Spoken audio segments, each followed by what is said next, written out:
할렐루야. 하나님 놀랍고 덕하시는 종이 여러분과 함께 하실 줄 믿습니다.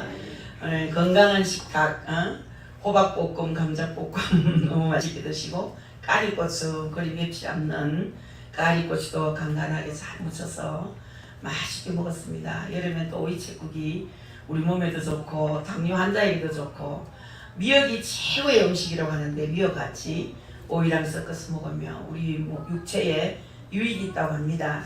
여러분 오늘 음식이 아주 건강한 식탁입니다. 맛있게 드신 줄 압니다. 수고한 우리 임숙희 권사님 축복합니다. 진심으로 축복하고, 또 우리 김비단 권사님 땀이 많이 나는데도 마다하지 않고 열심히 해주십니다. 모든 일에 불쌍히 여겨달라고 기도하시고, 이제 원래부터는 얼굴에 땀이 나지 않는 기적을 주옵소서. 기도하면 될 줄 믿습니다. 이제 땀이 덩어리로 나게 해주십시오. 얼굴은 화장도 못하고 불편한 게 많습니다.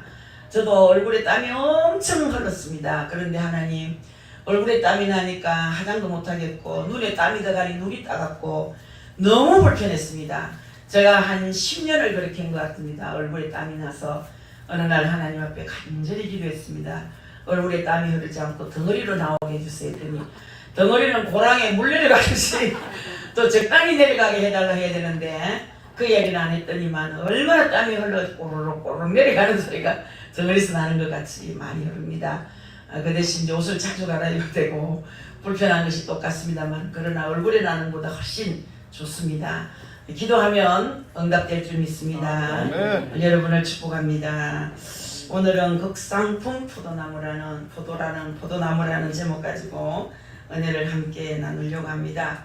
6월은 여러분이 현충일도 있고 6.25도 있고 호국 보훈의 달이기도 해서 이 나라를 우리가 생각하지 않을 수가 없습니다. 특별히 우리 세서방교회는 나라 민족을 위하여 기도하는 교회고 애국자들이 모이는 교회입니다. 이 교회는 전 나라를 위해서 참으로 기도를 많이 합니다. 30년 전부터 이 교회는 모이면 나라를 위해서 기도하고, 뭉치면은 회개하며 기도했습니다.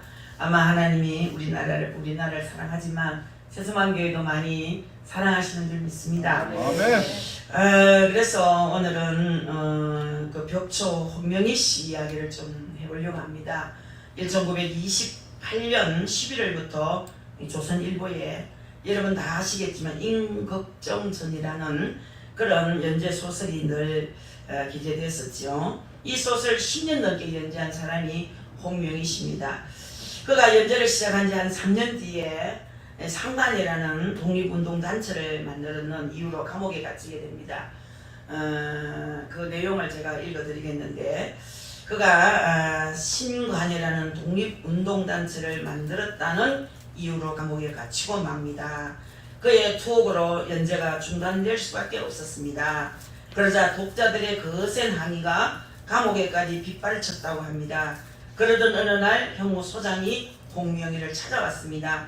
홍명희 선생, 당신이 임꺽정전 연재가 중단되면서 나는 밤잠을 잘 수가 없게 되었소. 내 집 앞에서 당신을 석방시키라는 국민들의 아우성 때문이요 하고 말했습니다. 그러나 홍명희는 아무 말이 없었습니다. 기분이 상한 소장은 퉁명스럽게 한마디를 던지고 나갔습니다. 소설 집회를 허락하겠소. 단 임꺽정전이라는 소설만 써야 하오. 그날부터 간수는 펜과 원고지를 챙겨다 주었습니다. 그때 홍명희는 하루에 원고지 10장을 넘기지 않을 만큼 신중하게 생각하고 고민하면서 글을 썼다고 합니다. 또 1939년 3월 11일까지 연재된 이 소설은 비록 미완성으로 끝났지만 불후의 대작이라는 평을 받고 있습니다. 그런데 그는 아버지를 세상에서 제일 존경했습니다.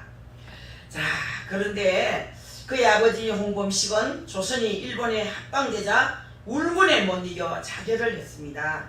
홍명희 씨가 훗날 자식들 앞에서 이런 말을 했다고 합니다. 나는 임꺽정전을 쓴 작가도 아니고 나는 학자도 아니다. 홍범식이라는 애국자의 아들이다. 나는 일생 동안 아버지의 명예에 티끌이라도 흠질낼세라 마음 쓰며 살아왔단다 하는 말을 남겼다고 합니다. 그는 참 훌륭한 학자지요. 글을 잘 쓰는 글솜씨가 좋은 분인데, 나는 학자도 아니다. 나는 소설가도 아니다. 나는 어떤 시인도 아니다. 나는 내 아버지, 그 귀한 애국자의 아버지의 아들이다. 홍범식의 아들이다. 그것을 남겼다고 합니다. 그 애국이라는 것은 참 귀한 겁니다. 여러분 얼마만큼 나라를 사랑하십니까? 제가 많은 설교를 듣습니다. 훌륭한 목사님 설교를, 돌아가신 오카노 목사 설교, 원누리교회 그분 설교는 참 은혜롭죠. 성령의 참 말씀입니다. 우리 남편은 항상 듣는 거는 김진홍 목사님 설교를 아주 잘 듣습니다. 뭐 하루에 3편씩 묵은 거 캐 묵은 거 옛날 것까지도 캐서 듣습니다. 또 우리 아들이 책을 쓰는데도 고문이 김진홍 목사입니다. 아들이 책을 많이 썼습니다. 한 6권 정도 책이 나왔던데 그 고문이 철학가니까 같은 고문이 늘 김진홍 목사님이십니다. 뭐 꼭 그래서가 아니고 설교가 구수하고 아주 역사적인 그런 모든 것들을 너무 파헤치고, 요즘은 6월이 되니까 나라에 대한 얘기를 많이 합니다. 너무나 귀한 목사님이시죠. 나라를 너무나 아끼고 정말 나라의 역사를 너무 귀한 얘기는 그런 목사님이신데, 저도 이제 훌륭한 목사님의 설교를 따라해 보려고 애를 쓰기도 하고, 은혜로운 것은 늘 메모해서 성도들에게 좀 전해줘야 되겠구나, 이것을 좀 알려줘야 되겠구나 하는 마음이 항상 있습니다. 그래서 이제 홍명희 선생님은 애국자의 아들이라는 긍지와 자부심을 갖고 평생을 살았습니다. 자, 우리 신앙인들도 큰 자긍심을 갖고 살았으면 좋겠다는 얘기입니다. 여러분들 누구는 애국자의 아들이라는 자긍심을 갖고 살았거늘 하나님의 백성이요 하나님의 자녀가 된 우리에게 자긍심이 없어서 되겠습니까? 항상 자부심을 가지고 자긍심을 가지고 살아야 될 줄 믿습니다. 이 신앙의 얘기는 뭐 아주 중요한 두 가지가 있어야 됩니다. 우리 신앙인에게는 하나는 뭐냐? 철저한 자기 부정입니다. 철저한 자기 부정. 나는 죽을 수밖에 없는 죄인이다. 내 힘으로 이룰 수 있는 것은 아무것도 없다. 심지어는 호흡마저도 주님이 허락지 않으시면 숨을 쉴 수 없다. 우리 인간은요 이렇게 하나님 앞에서 철저한 자기 부정과 연약함을 고백할 수 있어야 한다는 얘기입니다. 또 하나는 뭐냐? 나는 거룩한 백성이다. 나는 거룩한 백성이고 하나님이 귀한 자녀라는 자긍심을 가져야 되는 거예요. 그래서 나는 하나님께서 택한 백성이요 왕같은 제사장이라고 그랬어요. 그래서 천국에 가면 칭찬도 받고 상도 받고 왕노릇도 하는 거예요. 할렐루야. 세상에서 왕노릇 하려고도 난리가 났는데 하늘나라 가면 우리가 왕노릇을 한다는 얘기입니다. 하나님께서 나를 천하보다 더 사랑하십니다. 믿으십니까? 네. 하나님께서 가장 사랑하시는 자가 바로 나다 하는 마음을, 그런 믿음을 가져야 합니다. 이것이 사실이기 때문이에요. 어떨 때는 욕심을 부립니다. 그래도 내가 우리 세수만 교회에서 내가 제일 사랑받을 거야, 이런 자긍심이 있어야 됩니다. 어떨 때는 또 내가 남편에게 믿음에 대한 이야기하다가 팍팍 달아들 때가 있거든요. 아니야, 하나님 앞에 섰을 때 어쩌면 이 집사 훨씬 더 칭찬이 많을 수도 있어. 내가 이러면 안 되지, 건방지지. 그래서 내가 하나님이 누구를 더 사랑하는지는 내가 알 수는 없지만 그러나 나를 사랑하는 것은 사실입니다. 할렐루야. 그래서 여러분들이 나는 하나님이 정말로 나를 최고로 사랑하신다는 것을 늘 그런 자부심을 가져야 되는 거예요. 이 자리에 오신 여러분은 자신을 어떤 존재라고 생각하십니까? 여러분들 나는 과연 누구인가 하는 생각을 해보신 적이 있으십니까? 여러분, 그렇다면 여러분은 과연 누구요? 어떤 존재입니까? 오늘 말씀을 통해서 내가 누구인가를 발견하면서 은혜를 한번 나누도록 하십시다. 아멘. 첫째, 나는 극상품 포도나무입니다. 극상품 포도나무. 본문에는 포도원에 관한 비유가 나옵니다. 이 포도원은 하나님이 가지고 계신 포도원이에요. 주님이 가지고 계신 포도원입니다. 1절을 보면 내가 사랑하는 자에게 포도원이 있으며 심히 기름진 사내로다 라고 말씀했습니다. 우리 하나님께서는 포도원을 심히 기름진 산에 만드셨습니다. 자, 여기서 기름진 산은 대풍작을 가져오는 기름진 땅을 말하는 겁니다. 우리 아버지도 농부였습니다. 아주 농사를 많이 지었죠. 가수원 사춘편 농사를 오랫동안 지셨는데 참 고생을 많이 합니다. 사과나무에 사과가 많이 열릴 때는 80개, 90개 한 나무에 많이 열고 대풍년 홍업, 빨간 사과, 홍업 사과가 있어서 새콤한 거, 그건 한 150개, 200개 열리는데, 금년에는 사과가 한 나무에 보통 10개도 안 달릴 때, 작년에도 마찬가지고 내년에도 또 그렇다는 거야.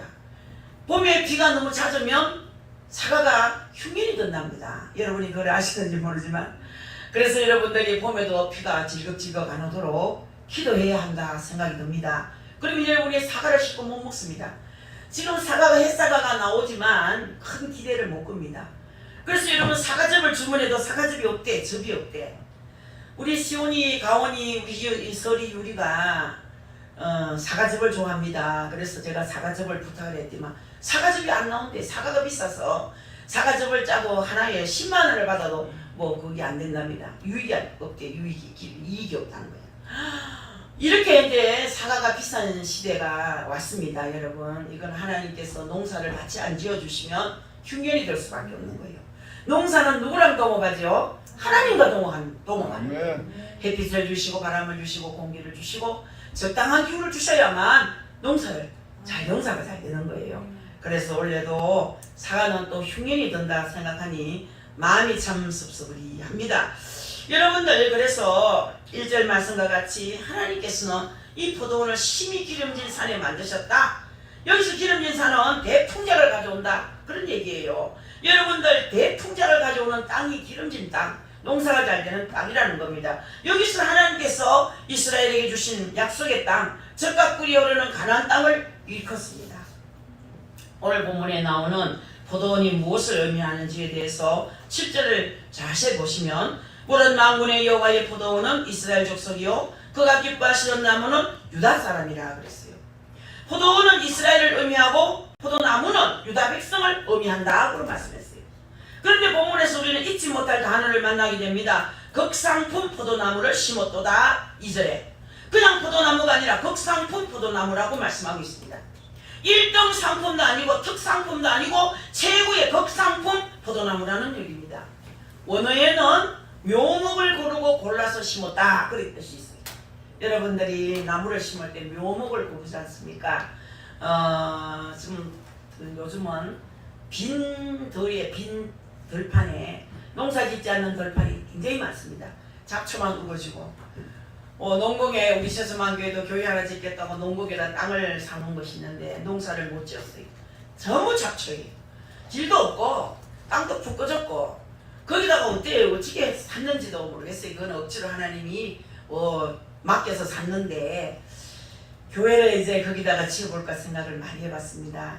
220평 같으면 나쁜 평수는 아니에요. 거기 조금 100평만 더 사서 넣으면 아름다운 교회가 되겠구나. 요즘은 흙 갖다 버릴 게 없는데 푹 꺼져도 우리 땅에다가 흙 좀 넣어주세요 하면은 뭐 얼마든지 가능하겠고, 교회를 거기다 지을까. 아주 동네도 좋아요. 햇빛도 좋고 바람도 좋고 아파트도 무수하게 올라가고 있고 막 길도 여기저기 막 터지고 있고 굉장히 좋아지고 있더라고요. 그래서 땅을 찾으러 갔더니 땅이 어떤 건지 모르겠어요. 어느 땅이 우리 땅인지 알 수가 없어요. 뭐 번지를 가져갔는데도 모르겠어요. 남편도 모르겠다 그러고 모르겠다 그래. 하여튼 뭐 칼집처럼 생겼다 그래도 길쭉한 칼집 찾는데도 이것도 칼치고 저것도 칼치고 못 찾겠는 거예요. 자, 그런데 오늘 아침에도 어제 저녁에도 하나님이 이제 교회를 채워야 짓는다는 마음이었는데, 그러나 기도는 저축을 해야 되겠습니다. 돈은 저축이 안 돼도 기도는 저축해야 되겠습니다. 하나님께서 어느 곳을 세서만 교회를 세울지는 우리는 알 수가 없지만 인도해 주십시오. 농공 땅으로 가라 하면 가야 되고, 그 땅을 팔아서 딴 땅을 사라 하면 또 사야 되고, 어떤지를 모르겠습니다 하고 그걸 또 새삼스럽게 그 땅을 덜먹거리면서 이제 기도를 했습니다. 자, 사랑하는 성도 여러분들, 극상품 포도나무를 심었도다, 이 말에 귀를 기울여야 됩니다. 좋은 포도나무 중에서 최고의 좋은 묘목을 고르고 거기서 또 고르고 또 골라서 최고의 극상품 포도나무로 심었다는 얘기입니다.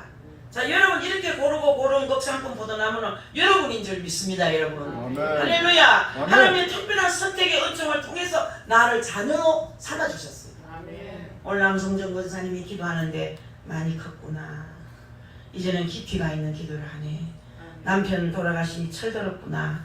사람은 좀 고난이 있어야 철이 듭니다. 마냥 즐겁고 여유로우면 철이 들지 않습니다. 어젯밤에 기도해야 하는데 제가 딱 걸린 성경 구절이 예레미야 48장 10절입니다.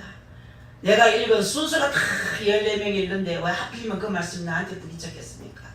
하나님의 일을 게을리하는 자는 저주를 받을 것이요. 그 말씀이 제가 막 섬뜩했습니다. 그래서 내가 게으르구나. 내가 아직도 게으르구나. 내 것으로 받았어요. 내가 많이 게으러졌구나. 코로나 걸리고 난 이후에 많이 게으러졌습니다. 제가 기도도 많이 줄었습니다. 찬양도 줄었습니다. 여러 가지로 하나님 앞에 게으른 것이 사실이에요. 수많은 성도들이 돌아가면서 성경을 읽는데 왜 하필이면 하나님의 일을 게을리하는 자는 저주를 받을 것이고. 여러분, 마음의 게으름도 있습니다. 사랑하는 성도 여러분, 육신의 게으른 자도 있지만 마음의 게으른 자가 있어요. 하나님이 극히 싫어하는 자가 게으름입니다. 게으르고 놀면서 잘 먹고자 하는 자는 큰 도둑놈 심보를 가진 자입니다. 하는 일도 없이 잘 먹고 잘 입고 좋은 데 구경하고 잘 살려고 하는 것은 아주 나쁜 생각입니다.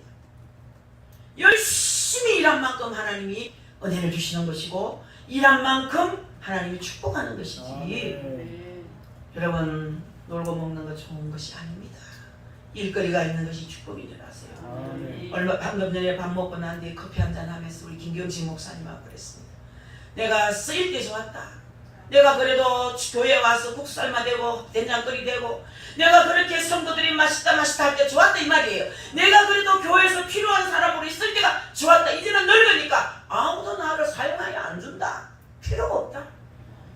최수님 집사님이 얼마나 몸은 약한데 친정 일도 와야지, 자기 일해야지, 교회 오니 또 얼마나 일이 많습니까?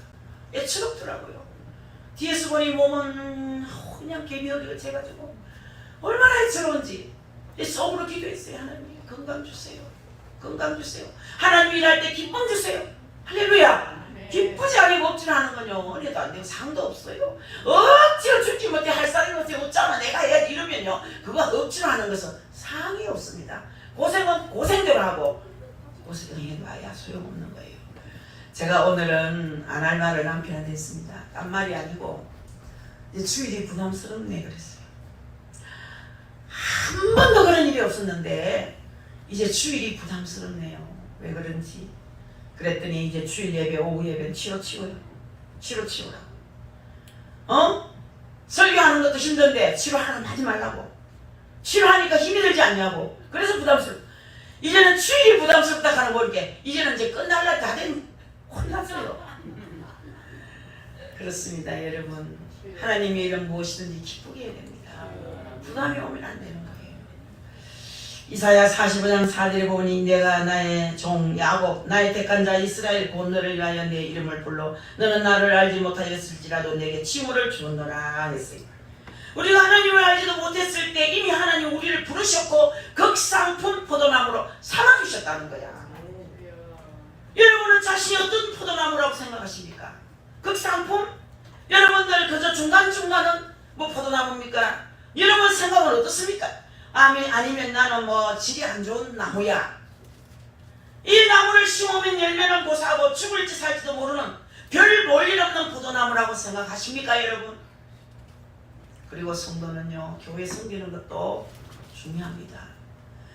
교회를 옮기는 거 참 해로운 겁니다. 하나님께서 환상을 한번 보여주셨습니다. 아주 오래된 얘기인데 성도들이 개를 모집을 개를 오래된 얘기입니다. 저 신천동에 있을 때 누구 10명인가 10명이 개를 했어요.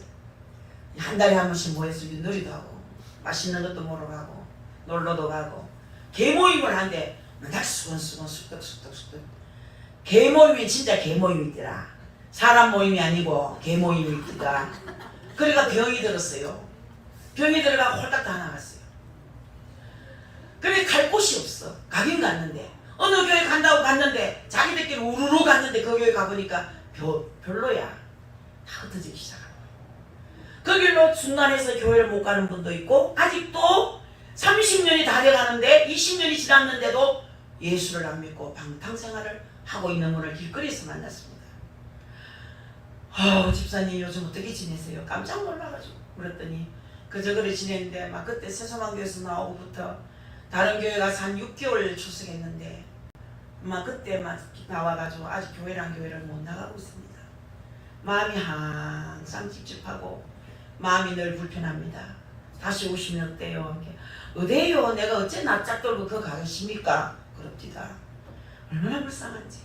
여러분이 그래서 하나님께서 제게 순간적으로 환상을 보여주는데 무슨 나무를 심어서 이제 나무가 이제 겨우 땅 냄새를 맡고 이 파란 싹이 돋아 날라는데 보니까 그 교회도 재미가 없어. 또 다른 교회로 가니까 그 나무가 말라 죽어버려요. 생기가 없어요. 교회를 옮기다 보니까 자라지를 못하는 거야. 이 나무를 자꾸 옮겨 심으면 그 나무가 어렵습니다. 자라기가. 그거 같더란 얘기죠. 그래서 여간 마음이 좀 안 들어도 여러분들 살다 보면 또 정이 들고 사실은 여러분 뭐 먼 곳에서 보면 그 교회가 좋아 보이도요. 막상 가보면은 뭐 새똥도 싸난 거 있고 들풀도 있고 잡초도 있고 뭐 별로 안 좋은 곳이 많습니다. 그럼 먼 데서 보면 너무나 푸르고 너무나 아름다워 보이지만 막상 그곳에 가서 보면 좋지 못한 것도 있다는 얘기입니다. 그래서 내가 섬기는 교회가 최고라고 생각하면서 섬기시기를 바라겠습니다. 자, 여러분들 분명한 것은 여러분 모두가 극상품 포도나무라는 사실입니다. 우리 하나님이 야곱을 지명하여 부르신 것 같이 여러분을 수많은 사람들 가운데 특별히 지명하여 자녀로 삼으셨습니다. 여러분을 고르고 골라 극상품 포도나무로 삼아주신 것을 믿으시기를 바라겠습니다. 따라서 여러분은 거룩한 백성입니다. 고르고 골랐다는 것은 진짜 여러분 마음에 와닿아야 됩니다. 천에 하나 만에 하나 고르고 뽑아서 너는 내 것이라고 지명하여 불러주셨다는 겁니다. 그저 그렇게 생각하면 안 되는 거예요. 정말 그렇습니다. 발걸음 하나 옮기는 것이 우연이 없습니다.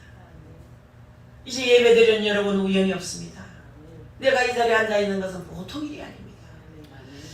거룩한 자녀로서의 긍지와 자부심을 가질 수 있는 여러분 될 수 있기를 바랍니다. 여러분은 이런 극상품의 가치를 지니고 있음을 알고 믿음의 긍지를 갖고 반드시 그렇게 기쁘게 살아야 된다는 거죠. 내가 나를 볼 때 도저히 극상품질의 나무가 아니겠지만 하나님은 나를 극상품 나무로 여겨주신다는 사실을 영원히 기억하면서 어떤 역경 속에서도 자신을 비판하지 말고 비하하지 말고 용기를 가지시기를 주의 이름으로 부탁드리겠습니다. 아멘. 그리고 두 번째는 나는 하나님의 보호를 받는 자다. 이종희 집사가 5월 24일 날인가 7일인가 암 진단 판단이 났어요. 전립선암 초기지만 수치로 봐서는 한 초기지만 그래도 수치로 다 알 수가 없으니까 정밀 검사를 했습니다. 11일 날 6월 11일 날 지난주이죠. 이번 주였나? 하여튼 내일은 이제 정답이 나오는 날인데 정확하게 결정이 되는 날인데 의사가 이 수치로 봐서는 초기죠. 아주 초기인데 이 수치로는 다 알 수가 없다. 그러니까 뼈에다가 주사를 넣어서 온몸을 약균을 퍼뜨려가지고 이제 뼈 검사를 다 하는 거예요. 뼈 검사를 했습니다. 11일 날 뼈 검사를 하고 CT 찍고 MRI를 찍고 하루 종일 검사를 한 거예요. 이제는 내일이면 이제 결론이 나는 날입니다. 결론이 나는데 우리는 기쁘기만 합니다. 왜? 사는 것도 감사하고 죽는 것도 감사하기 때문에 죽으면 천국 가고 아버지 품에 영원히 행복하게 사는 거고 뭐 또 하나님 또 살려주시면 주를 위해 살다가 가는 건데 어차피 우리 인생은 뭐 부르면 가야 된다 이 말이죠. 그런데도 뭐 저는 담담하지만 본인도 말로는 아무렇지도 않다. 만약에 수술하려 하면 안 한다. 하나님한테 고침받으려고 그러더라고요. 아니 믿음도 좋다. 그래도 의사 말 들어야지 환자는 수술하면 해야 되고 뭐 수술한다고 해서 무슨 뭐 여러분들 절개해서 뭐 그런 수술이 아니고 요즘 로봇으로 간단하게 수술한다고 그럽니다. 그 전립선암은 아무로도 여기도 안 하고 뭐 의사도 담담하고 그 제일 놀라는 것이 우리 아들이더라고. 아들 며느리가 어머님 오빠가 잠을 못 자요. 잠을 못 이뤄요 이러더라고. 우리는 쿨쿨 잠만 자자니 대적지 자는데 왜 못 자니? 아빠가 걱정이 많이 되나 봐요. 잘 자라 캐라 걱정 없다 해라. 엄마 마음이 괜찮은데 뭐 어떠냐? 그 얘기했습니다. 그런데 여러분 저는 하나님께서 이렇게 평안을 주셔요. 본인 이종희서에게도 굉장히 평안을 주셔요. 나는 의사가 수술하라 해도 나는 수술 안 할 거야. 하나님께 고침받을 거야. 이 믿음을 이미 주님이 보셨지 않았겠어요? 아니 들으셨잖아요. 들으셨어요. 내뱉는 소리를 들으신 거라. 간단하게 끝날 줄 압니다. 우리 하나님께서 로또를 맞았습니다. 우리는 로또를 맞았고 병은 하나님이 고치고 보험금은 내가 타먹고 얼마나 감사한지 모르 이래저래 복을 주십니다. 하나님이 엄청 복을 주셨습니다. 자, 여러분들 오늘도 나는 하나님 보호를 받는다는 얘기를 하면서 우리 하나님은 암을 주셨지만 그 병을 고치시고 보호를 해주실 줄 믿는다는 그런 마음으로 이 말씀을 드린 겁니다. 2절을 보면 그 중에 망대를 세웠고 그랬어요. 망대는 뭐냐? 파수꾼이 적의 침투를 경계하기 위해서 잠복해 있는 곳을 망대라고 합니다. 자, 이런 망대를 그 중에 원어로 보면 포도원이 정중앙에 세웠다, 그런 뜻이에요. 포도원의 정중앙에 망대를 세웠다, 언두막을 세웠다. 포도원의 어느 한 구석이라도 빼앗기지 않기 위해서 포도원의 중앙에 망대를 세워놓고 동서남북을 두루두루 보호하시기 위하여 망대를 세웠다는 거예요. 그만큼 우리 하나님 우리를 지키시고 보호하신다는 얘기입니다. 우리 성경에는 기록이 되어 있지 않지만 오늘에는 울타리, 포도원에 울타리를 세웠다, 그런 말씀이에요. 자, 여러분 혹시나 포도원이 상할까 염려해서 온갖 짐승이나 도둑놈이 침투하지 못하도록 보호하신다, 그런 얘기거든요. 사랑하는 성도 여러분, 하나님은 망대에서 우리를 지켜주시는 파수꾼이 되어주시는 것을 믿으시길 바랍니다. 아멘. 이것을 믿어야 어떤 환난이 와도 두려움이 없어요. 아멘. 여러분 자녀가 뭐 교통사고가 급하게 났다, 아니면 여러분 가정에 갑자기 생각지도 못한 일이 생겼다, 두려움이 있으면 안 돼요. 두려움을 쫓아내야 됩니다. 두렵지 않을 때 결말을 좋게 주십니다. 하나님께서 자꾸 두려우면 나쁜 생각이 듭니다. 두려우면 너무 불안합니다. 불안하면 사탄이 틈을 답니다. 그러면서 부정적인 생각이 떠오릅니다. 그러면 그대로 되는 거야. 두려움을 다스리고 환경을 다스려야 됩니다. 질병아 물러가라, 전립선 건강이 있을지어다, 이거 그냥 외치면 그대로 되는 줄 믿습니다. 여러분들이 자녀들이 뭐 살다가 별일을 다 만납니다. 여러분 부모가 살다가 별일을 다 만납니다.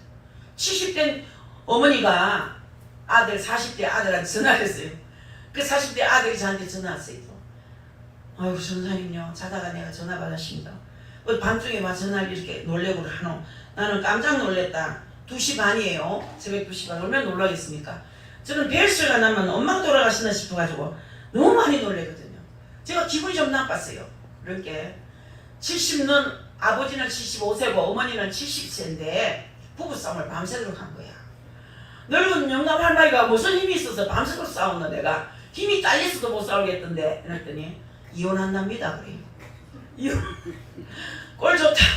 그 나이에 이혼하면 어디가 좋겠다. 그런데요, 저는 찬성입니다. 그러는 거야. 한두 번이 아닙니다. 밤중에 자는데 전화 오는 게 한 달에 한 번꼴로 전화 온다는 거야. 둘이 싸워가지고. 아마 그러면 알아서 가있어. 그걸 갖고 나한테 물어보면 나도 놀랬다. 그랬더니 아마 이번에는 결정하고 싶어서 전화했습니다. 내 손에 달렸답니다. 엄마가 네가 하라 하면 지금까지 말렸대요.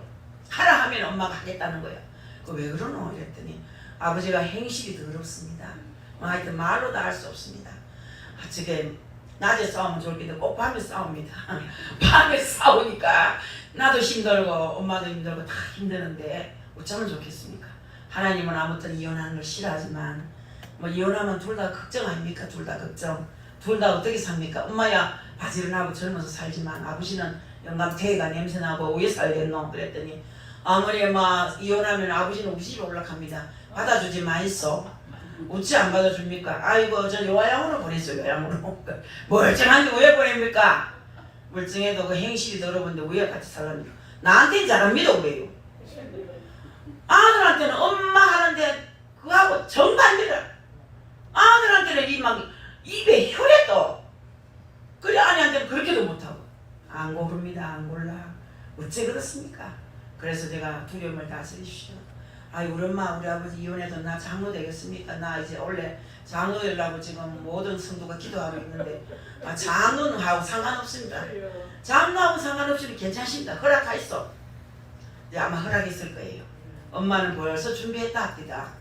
자 여러분들 그게 무슨 마음이십니까? 우리 성도들은 그런 일이 없어야 됩니다. 할렐루야. 여러분 가정에는 뭐 그런 일이 없어요. 그러나 그런 일이 닥쳐도 불안해하지 말라는 거예요. 그런 일이 닥쳐도 절대로 여러분 초조하게 생각하지 마세요. 아버지 뜻대로 하옵소서. 하나님이 다스리시옵소서. 이것저것 생각하면 여러분들 같이 기억나요. 하나님이 다스리시기를 기도하시기를 바라겠습니다. 그래서 여러분들 우리 성경에는 반드시 우리 하나님께서 우리를 망대를 포도음 중간에 세워서 지키듯이 사방을 둘러보시면서 지키듯이 우리를 지키고 보호하신다는 사실을 기억하시기 바랍니다. 그래서 지금까지 지내온 날을 보호해 주셨고 또 앞으로도 계속 지켜주실 겁니다. 신명기 32장 10절을 보면 모세가 여호와의 보호하심에 대하여 이렇게 노래하고 있어요. 여호와께서 그를 항무지에서 짐승이 부르짖는 광야에서 만나시고 호위하시며 보호하시며 자기의 눈동자같이 지키셨다 그랬어요. 또한 11, 12절에 보니 마치 독수리가 자기의 보금자리에 어지럽게 하며 자기의 새끼 위에 너풀거리며 그의 날개를 펴서 새끼를 받으며 그의 날개 위에 그것을 엎는 것 같이 여호와께서 홀로 그를 인도하셨고 그와 함께 한 다른 신이 없었도다. 아멘. 힘들고 어려울 때는 안고도 가시고 업고도 가시고 우리 하나님이 정말로 독수리가 날개를 펴서 자식을 자기 새끼를 보호하듯이 우리 하나님이 우리를 그렇게 지키시고 보호하신다는 얘기입니다. 아멘. 얼마나 감사합니까? 아멘. 이 말은 이스라엘을 돌보시는 하나님의 권능을 언유적으로 표현한 말씀입니다. 이미 독수리가 이 거대한 날개를 풀거리면서 그 새끼를 보호하는 것 같이 우리를 보호해 주셨다는 그런 말씀이에요. 앞으로도 그럴 것이고 가게에도 그러셨다는 얘기거든요. 아멘. 하나님의 백성을 향한 보호와 인도하심을 여기서 끝나지 않고 2절을 보면 땅을 파서 돌을 제하고 있어요. 저는 이 말씀이 참 와닿아요. 여러분 땅을 파서 돌을 제한다는 거 주암산에 있으면서 상추를 심어보려고 소나무 밑에다가 빈터가 있어서 땅을 한번 파봤거든요. 파도 돌이 나오는 거예요. 끝없이 나오는 거예요. 그래서 대충 파서 상추씨를 심었더니 대충 또 나왔어. 그래서 고추를 심었더니 고추가 꽤 많이 달리고 고추가 얼마나 건강하고 싱싱하고 맛이 좋은지 말이에요. 공기 좋은 곳에서 고추나무를 심었더니 열매가 달렸는데 그렇게 맛이 있어요. 자, 여러분들 그래서 저는 땅을 파고 돌을 지었다. 가장 귀역한 땅을 골라서 포도원을 세우시고 땅을 일구어서 돌을 골라내셨다는 얘기예요. 좋은 포도원을 만들기 위해서 땅을 대간하고 포도나무가 열매를 맺는데 해당되는 걸림돌을 모두 제버리셨다는 얘기입니다. 돌이란 뭡니까? 이스라엘을 번거롭게 하는 가나안 족속들로서 이들을 몰아내셨다 이 말이에요. 인생에는 수없이 많은 돌들이 있습니다. 여러분 농작물의 결실을 방해하는 돌들이 무수히 널려있듯이 내 인생의 걸림돌들이 너무나 많습니다. 때로는 땅속에 자취를 감춘 채 은밀히 숨어있는 돌도 있습니다. 여러분 이것이 장마 후에는 소리 없이 올라가서 나를 아프게 하고 넘어지게 하는 돌이 있습니다. 그러나 분명한 것은 하나님께서 이런 돌들을 내 앞에서 제거해 주신다는 사실을 믿으시기 바랍니다. 아멘. 얼마나 감사합니까? 우리 집에도 평안했습니다. 걱정이 없어요. 뭐 손자 손녀만 안 다치고 안 아프면 아무 걱정이 없습니다. 이 집사가 병이 왔다니까요. 돌이 아닙니까? 그리고 감사하게도 6.5mm 1cm도 안 되는 거지만 어쨌든 자갈돌 아닙니까? 자갈돌. 그리고 큰 돌보다 자갈돌을 제하기가 쉽지요. 돌이 이렇게 우리 가정에서 굴러올 줄은 몰랐습니다. 가만히 생각해보니 이 집사님 제가 코로나로 중리산이할 때 스트레스로 생긴 병인 거예요. 딱 사이즈를 봐서 딱 2, 3년 된 거야. 얼마나 스트레스 받았습니까? 아예 죽는다 하니까 같이 죽으려고 밥을 먹었다는 거예요. 아들이 사온 거 다 내빌 때, 누가 뭐 사다 준 거 다 내빌 때, 아이고 김일겸이가 이렇게 사왔는데 다 내빌 때 안 먹고 죽으려고. 당신 죽는 시간에 맞춰서 같이 죽으려고. 그게 얼마나 스트레스가 왔겠습니까, 여러분? 그 스트레스로 돌이 굴러왔습니다. 얼마나 기도했겠습니까? 박찬희를 데려가느니 날 데려가라고 않겠습니까? 그래서 나를 거꾸로 이종길 데려가지 말고 날 데려가십시오. 이제는 제가 거꾸로 기도하려고 작정을 했습니다. 그러면 하나님은 하시겠습니까? 알았다만 내가 너한테 졌다. 고쳐줄게. 아멘. 그러지 않겠어요? 아멘. 시편 129편 2절에 보니 그들이 내가 어릴 때부터 여러 번 나를 괴롭혔으나 나를 이기지 못하였도다. 이 시련의 걸림돌이 있거든. 주님께 기도해야 되는데 그 돌을 제거해 주실 것을 믿고 이제 기도를 해야 되는데 나를 괴롭혀하는 것들이 많이 있었지만 결국 나를 이기지 못했다. 그 말은 무슨 말인지 알겠지요? 큰 돌 작은 돌 뭐 할 것 없이 나를 괴롭히게 하는 인생고가 많다 할지라도 결코 나를 이기지 못할 것이다. 아무리 너희들이 나를 화살을 쏘아가라 내가 죽지 않는다. 내가 이긴다. 그런 거예요. 왜 나의 주님이 이 돌들을 제하여 주시느냐? 하나님을 믿고 의지했기 때문에 돌들을 제하여 주시는 거예요. 하나님을 신뢰했기 때문에. 하나님을 신뢰하는 자에게 돌들을 제하지, 하나님을 신뢰하지 않고 하나님께 의지하지 않고 하나님 의탁하지 않고 의뢰하지 않는 자에게 하나님이 그 돌을 제하여 주지 않습니다. 그를 신뢰하는 자에게 그 돌을 제하여 주신다는 얘기입니다. 하나님은 분명히 우리를 영원토록 보호하시고 걸림돌을 제거하셔서 승리하는 자녀가 되게 하신다는 사실을 믿으시기 바랍니다. 오늘 자리에 오신 사랑하는 성도 여러분, 여러분은 주님 앞에서 극상품 포도나무고 보호하심을 받는 거룩한 자녀인 것을 아시기를 바랍니다. 아멘. 알아야 돼. 항상 알아야 돼. 얼마나 감사한지. 받은 은혜를 기억해야 되는 거야. 하나님께 받은 은혜를 감사해야 되는 거야. 제가요 기도 시간에 누구를 고쳐달라고 기도했더니 그는 고쳐줘도 감사할 줄 모른다더라고요. 그래 이제 누군지 알겠어. 이제는 생각이 나. 그때 기도할 때는 여러 사람 막 엎쳐서 기도했지만은 이제는 알겠더라고요. 여러분 작은 일든 걸 하나님 들으시기 때문에 하나님 은혜입니다. 하나님 고쳤습니다. 이렇게 나와있는데 난 약 먹고 나왔어요. 병원 가서 이렇게 약을 썼더니 나았어요. 하나님이 잘 듣기 싫은 소리. 약도 하나님 역사에 놨습니다. 아무리 의사가 약 처방을 잘해줘도 낫게 하셔야 되면 낫는 거예요. 아멘. 제가 그 사람 좀 고쳐주세요 하나님 그랬더니 그는 고쳐도 감사할 줄 모른다. 안 고치겠다는 얘기예요. 그러니까 여러분은 감사를 잊지 말아야 됩니다. 입만 벌리면 감사해야 되는 거예요. 오늘 우리 새소망교회에서 제일 감사할 사람이 이정훈 형제입니다. 감사를 많이 해야 됩니다. 아니 이쁜 사람을 하나 데려가서 내가 놀래 자빠질 뻔했습니다. 딱 걸려들었어. 그게 하나님 은혜 아닙니까? 하나님 은혜 놓치지 말아야 돼. 그래서 빨리 날 잡았으면 좋겠어. 왜 잘못하는데 자꾸 만나다 보면 흠이 보이면 멈추거든요. 아마 저 사람이 저런 사람이 아이고 뭐 저런 사람이 있네. 아이고 뭐 실수를 하다 보면요 그만 사람이 마음이 달라지거든요.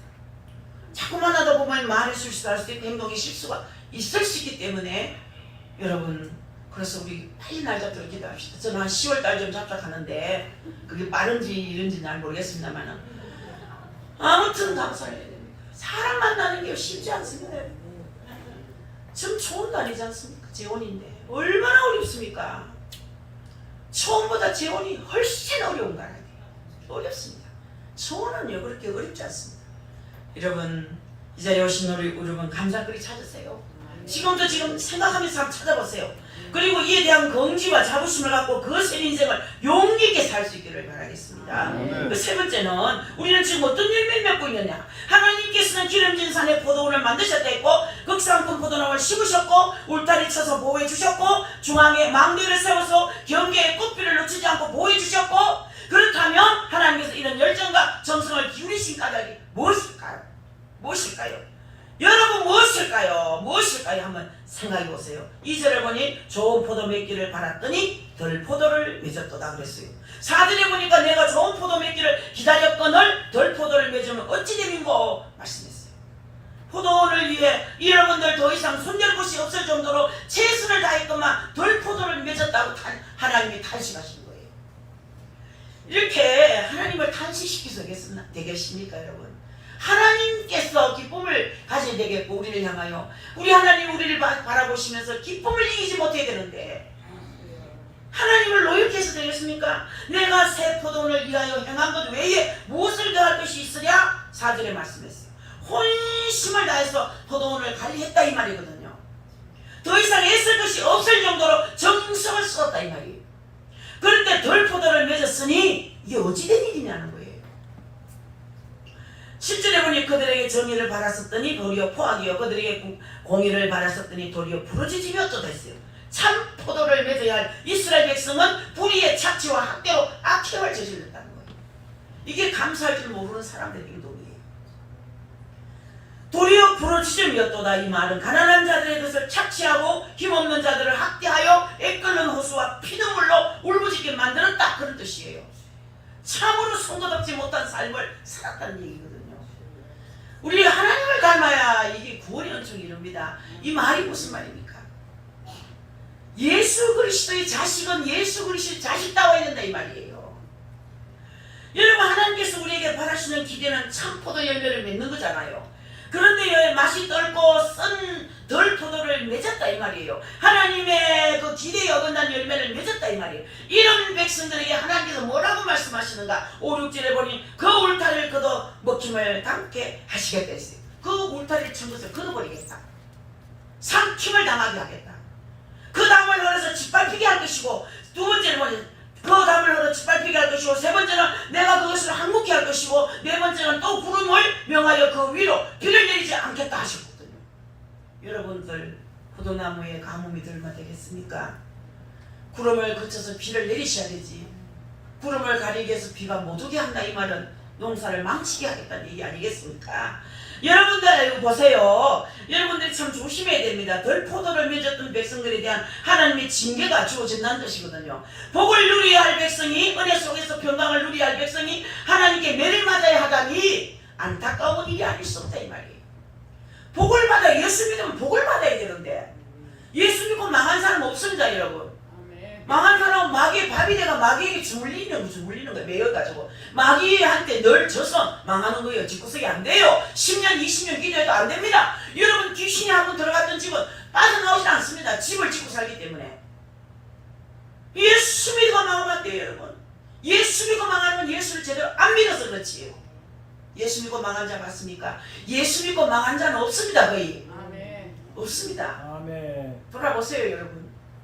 영육간의 복을 받은 거예요. 아멘. 자 여러분, 그렇다면 덜포도를 맺었던 이유는 뭐냐? 기름진 땅에 극상권 포도나무를 심고 울타리와 망대를 세워서 지극정성으로 농사를 지었습니다. 당연히 맛 좋은 포도를 맺지 않은 것 아니겠습니까 여러분? 도저히 덜포도가 나올 수 없는 환경 아닙니까? 여러분들, 이 덜포도를 낸다는 것은 불가능한 일이에요. 이게 기적이네. 왜 극상권 포도가 나와야 되는데 덜포도가 나왔나? 이게 기적이라. 이거는요 정말 있을 수가 없는 일이라 이 말이에요. 여러분들, 그럼에도 불구하고 덜포도를 맺었다는 것은 무엇 때문인가? 이유가 한 가지입니다. 참 포도나무에 덜포도나무가 접목되었기 때문에 여러분들 떫고 쓰지 못하는 덜포도 열매를 맺었다는 거예요. 이거 뭐냐? 자 여러분, 알아야 됩니다. 여러분들이 예수를 믿고 오직 예수만으로 충만해야 되는데 이 속에 세상 것이 있다 이 말이에요. 세상과 섞여 있으니까 극상품 포도 열매를 맺지 못한다는 거야. 세상과 섞으니까 옳게 되는 게 없는 거야. 그러니 고염나무에 감람나무를 접붙이면 그 나무는 감나무가 됩니다. 무화과나무의 경우는 꽃 모양이나 색깔이 아주 다양하게 많지 않습니까? 그래서 가지마다 색깔이 다른 종자를 접붙이면 한 나무에서 여러 종류의 무궁화 꽃을 피게 할 수 있는 겁니다. 접목을, 나쁜 나무와 접목을 시켰더니 덜포도 열매를 맺은 거야. 알겠습니까 여러분? 붙이는 순간에 다른 열매는 맺게 되어 있습니다. 극상품 포도나무에서 덜포도를 맺은 것은 접붙임이 이루어졌다. 세상에 제약된 삶을 끌어들였다 이 말이에요. 왜 나쁜 짓을 왜 하느냐? 왜 세상 사람과 같이 살느냐? 왜 세상 것을 끌어들여서 접목을 시켰느냐? 그러니까 열매가 없던 거예요. 예수를 믿으면 열매가 있어야 됩니다 여러분. 유다 백성은 우상과 손을 잡았습니다. 공의를 버리고 불의한 방법을 택했고 사랑을 버리고 착취와 학대를 일삼았습니다. 그러니 성령의 열매를 맺어야 할 백성이 죄악의 열매, 심판의 열매를 맺게 됐다는 얘기예요. 예수님이 이제 곧 오시는데, 여러분이 곧 온다는 말은 여러 가지 의미가 있습니다. 주님이 이제 심판을 하시는 날이 온다는 뜻도 있지만, 천국에 가까웠다는 말은 내 나이가 점점점 많아서 곧 죽을 때가 다 돼간다, 그런 뜻도 있습니다 여러분. 이제는 여러분의 삶은 얼마나 살겠습니까? 살아온 날보다 살 날이 얼마나 남지 않았습니까? 그래서 지금까지 살아온 날보다 앞으로 살 날이 더 신앙생활을 잘해야 된다는 얘기예요. 아멘. 접목을 세상과 섞이지 말라는 얘기예요. 제가 천국에 이번에 딱 들어갔을 첫 마디가 세상과 섞지 말라. 세상과 섞지 말라. 세상과 섞는 사람은 분주하기만 하지 열매 없습니다. 세상을 따라가요. 어느 목사님 보험회사 갔다 해서 제 마음이 참 그렇습니다. 왜 섞으려 하느냐? 목사는 목사잖아.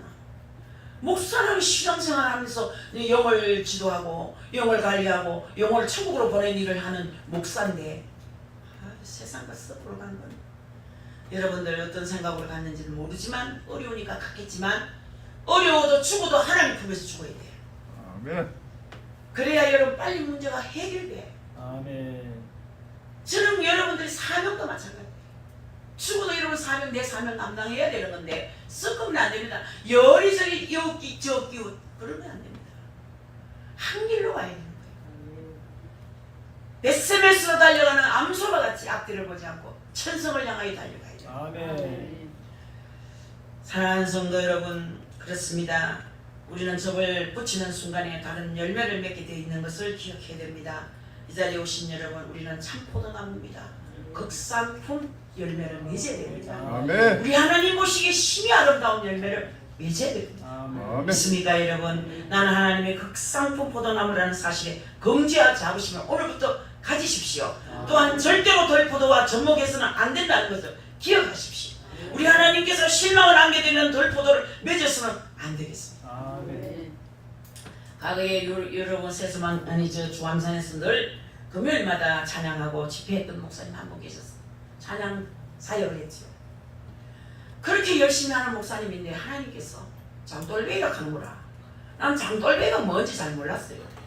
그래 물어봤어 남편한테. 장돌배가 뭔 뜻이에요? 한테 뭐 오만대 돌아다니는 것이 뭐 이래. 이 목사가 뭘 오만대 돌아다니는. 아 장사꾼인갑다. 장돌배라는 거니까. 그래서 목사도 장돌배가 있구나. 하나님은 그런 거 싫어합니다. 백날 첫날 입으로 찬양 불러도요. 그 마음은 하나님과 먼 사람이에요. 우상 숭배하고 같습니다. 하나님 속을 살피거든요. 여러분 장돌배 되지 마세요. 여기 끼우 저기 끼우 하지 마세요. 직분을 잘 감당하세요. 여러분. 이 자리에 오신 여러분, 하나님께 실망을 안겨드리는 돌포도를 맺어서는 절대로 안 되겠습니다. 뭐 과거에 이스라엘은 이 돌포도로 하나님을 실망시켰지만 오늘 세수만교회 성도님들은 참 포도를 맺음으로써 하나님 마음을 기쁘시게 해드리시기를 바랍니다. 성도답게 사는 삶, 하나님의 자녀로 사는 삶, 세상의 빛이 되고 향기가 되는 삶, 이러한 삶을 통해서 참 포도를 맺어서 우리 주님께 기쁨을 드리는 성도가 되십시다. 아멘. 여러분은 누굽니까? 여러분 누굽니까? 여러분은 하나님의 극상품 포도나무고 하나님의 보호를 받으며 사는 인생이며 참 포도를 맺어야 할 하나님의 자녀들입니다. 아멘. 오늘 아침 잠깐 책 하나 빼서 읽었는데 링컨 얘기예요. 그 책은 갈보리 교회 목사님이 책을 선중해서 그 책을 어디 뭐 한쪽이 애를 든 그런 책이었는데 링컨에 대해서 있어서 제가 자세히 읽어봤습니다. 링컨은 실패한 거지만 이 링컨은 사업을 했어요. 과거에 사업을 해서 실패를 했어요. 빚이 많이 졌어요. 어마어마한 빚을 졌습니다. 그런데 1883년에 그 이제 실수를 했는데 빚 짓는 거 실수를 했는데 그런데 이 사람은 이 실수를 통해서 그 실수로 거울을 삼아서 자기 인생을 바꾸는 거야. 자기가 실수한 거, 빚진 거, 그 실수를 거울 삼아서 실수를 처리해서 오히려 실수 안 한 것보다 더 유익하게 살았던 사람이 링컨이라는 거야. 이 링컨은 정말 17년간 빚을 갚았어요.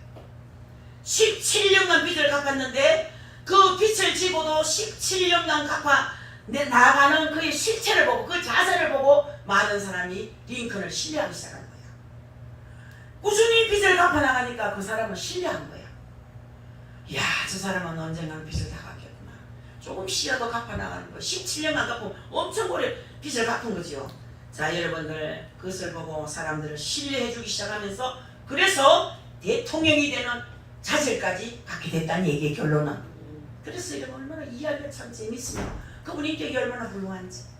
여러분들 빚 없는 사람이 거의 없어요. 우리 교회도 빚이 있었어요. 빚 갚는 거 게을리하면 안 됩니다. 조금씩이라도 갚는 습관. 10,000원, 20,000원이라도 갚을 때 주님이 큰 것을 갚도록 하신다는 얘기죠. 그래서 막 목돈 되면 갚지. 저걸 갖고 어떻게. 김미지라는 간사가 그 여러분들 재정의 왕 그 책자를 읽어보면 그분도 50억을 빚을 지고 지금은 유명한 뭐 강사가 되어가지고 온 데 돌아다니면서 보호하고 책도 내고 많은 사람을 구원하고 많은 사람에게 문제를 해결하는 사람 되었는데 그분도 빚을 갚을 때 10,000원짜리 갚았어요. 몇십억을 빚을 지나가고 10,000원짜리 가져가니까 논리나 하고 장난치나 하고 엄청 야단도 맞았는데 그것이 시작이 돼가지고 하나님 지금은 거부가 됐습니다. 그래서 배고픈 자들 8,000명씩 10,000명씩 공짜로 영양제를 먹입니다. 굉장한 사람이었습니다. 그래서 하나님께서 우리 자세를 본다. 하나님 마음을 본다는 거예요. 그 마음을 보시는 거예요. 마음을.